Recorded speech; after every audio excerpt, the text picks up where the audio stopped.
Before I became a meteorologist, I spent 5 years in the Marine Corps, 4 of them as an air traffic controller in Southern California. So I am very aware of both the airspace, the terrain, and the weather. And one of the primary factors that led to the deadly crash on Sunday morning in Southern California was the terrain. Now, the crash happened in the Conejo Valley, and valleys are just natural breeding grounds for dense fog to form. And as the cooler air drains in from the mountainous region, it actually ends up pooling in the lower elevations. And when this cool air combines with the Pacific moisture from the ocean, that creates low clouds and thick fog.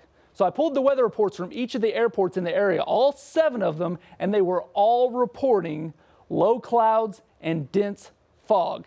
And the weather was so bad that the LAPD grounded all of their helicopter flights on Sunday morning. And there was also not a dense fog advisory issued at the time either. And according to the National Weather Service, the fog was localized and not widespread enough to warrant an advisory.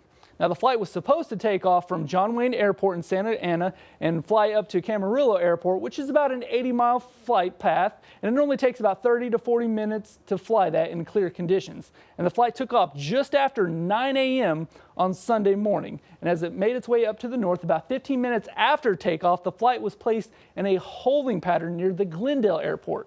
Now, this is a common practice for air traffic controllers to place aircraft in holding patterns, and we normally do that to sequence them and place them in order to land. And this flight was placed in a holding pattern to actually allow a separate aircraft to land at Glendale. And it was in this holding pattern that the pilot requested special VFR clearance. Now, this allows a pilot to navigate in restricted weather conditions whenever they're able to fly in between the clouds and through breaks in the dense fog. Now, about 30 minutes into the flight, as it continues to trek up to the north, the pilot ends up taking a southwesterly turn off its original path to avoid those clouds. It even descends, and after descending, the pilot ends up taking a westerly track to follow Highway 101. Now, following highways is a common practice for aircraft in short flights, and around 9:45, the pilot began climbing immediately.